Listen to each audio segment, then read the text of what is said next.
shaving the beard, or is that a Chris Taylor staple that you can't look in the mirror without the beard? I actually shaved it like maybe 2 months ago. Really? Yeah, I went to a redneck Halloween party, and so I did the Joe Dirt facial hair. And Nice. Obviously, that had to go.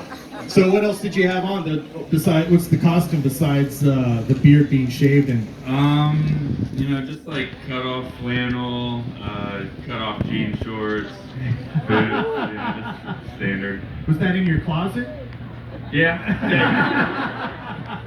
How exciting is it to be back at Fanfest, Chris, wearing that jersey and getting ready for a run for the 8th consecutive NLS championship? Yeah, it's exciting. I think we're all pretty ready to go. This is the longest off season we've had in a little while, so we're all well rested and excited to get down to Arizona for spring training. Besides the Joe Dirt costume, what else have you been doing this off season?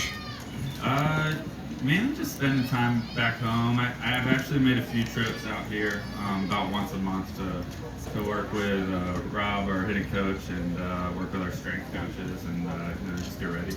You've been roommates with Cody Bellinger on and off during your time here with the Dodgers. Now that he's won the MVP, do you think there's no shot that he'll allow you to be his roommate this year? Yeah, no, I can't afford to live with him anymore. I think Cody's on his own, so he's grown up and we've parted ways. What's it like to not only be his teammate, but to be his friend and just to see his career mature the way it has to win the National League MVP? Yeah, I don't think it really surprised any of us, but we're all stoked for him, and I'm sure he has, so many more great achievements to come. He's definitely not done. You always hear about guys working out, swinging the bat, but for a versatile guy like yourself, do you ever just want to get out there and shag some fly balls or take some ground balls at shortstop? How much does that happen, and how many people do you have to enlist to help you to do that? In the off season? Yeah. Yeah, it's tough. Back home, I'm in the inside the whole time, so it's cold back there. Yeah, I have a place I go to take ground balls. My old high school info coach has got like a strip of dirt in his backyard. A strip of dirt. Yeah, and it's like a ground ball machine. It's pretty cool, but I'll go back there every once in a while. But other than that, it's tough to get on the field. Jerry, you would welcome him to the Harrison compound, right? You're more than welcome to come to Scottsdale, Arizona. I got a batting cage and a place to take ground balls. But you talked about hitting with Rob, the hitting coach. I remember last season, you weren't really getting a whole lot of at bats, so you got off to a slow start. Did you do anything? You tweak something in your swing? Because probably after May or so, you really caught fire, got red hot. Yeah, it was a lot of tweaks. Honestly, I think some of the stuff I did in the off season might not have been right, and so I showed up to spring training. And, it's trial and error, and I showed up to spring training and it wasn't working. And it took me all through spring training, that was probably the worst I've ever felt. I had a really tough spring training, and then it took me a good month, and then obviously sporadic playing time doesn't help with that. But it took me a good month to kind of figure things out, and Robert definitely helped me a lot with that. We were grinding pretty much every day in the cage, and finally figured some things out, and from that point on, I felt pretty good. You always hear about in basketball a rhythm shooter. The more touches they get, the better shooter they are.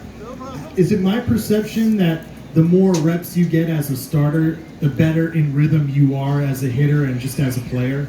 Yeah, I definitely think it's easier, especially when you're struggling. The only way to really get out of it is to get out there and get playing time and work your way through it. But that's part of the game now. Especially on this team, we got so many talented guys that that's part of it. You want to play for a championship team. Sometimes you're not going to be an everyday player. Sometimes you're going to have to mix in and out. Because we have, in my opinion, we have 12, 13 guys that could play every day for other teams. You played shortstop in college. You got a chance to do that when Corey was out at times last year. What does it feel like to be back at that position? Is it a familiarity thing, or is it a long lost girlfriend that you met up with again when you play shortstop? What's that feeling like? Hey, he's single, ladies. Single. It's just for me, that's what I grew up with. So there's always a familiarity of sort of style. And I think what I love about it is just the aggressive mentality that you have there. You don't have room to like wait back or have time to wait back on the ball. You have to be aggressive and just try to be an athlete. I really feel you guys, we talked about it with Kike, you guys are really starting to enter your prime, years of playing in the big leagues. And I really feel that this is the year. We said it last year, we said it in years past, but you guys are starting to hit your prime years, and 2020 has a pretty good ring for this ball club is winning a championship. Is that how you guys feel coming into camp, coming into spring training? Hey, we're starting to grow up together as a group, and we're going to hit our stride this season. Yeah, I think every year we're confident.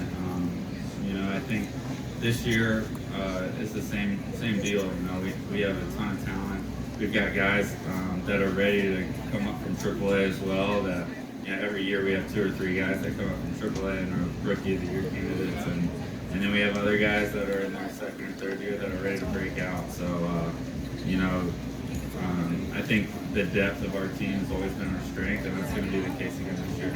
Everybody always loves what's next, and sometimes we take for granted what we have that's good. And the infrastructure of this Dodger team the last 5 or 6 years, the culture of it is you, Kike, Jock, etc.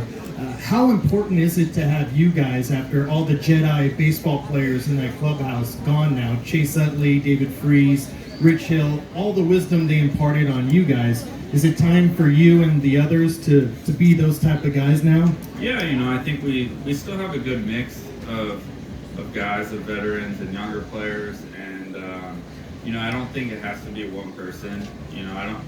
I don't think we've specifically had one leader in the past. I think we've had a good group of guys, and that some of the younger guys can look up to. It's not just one.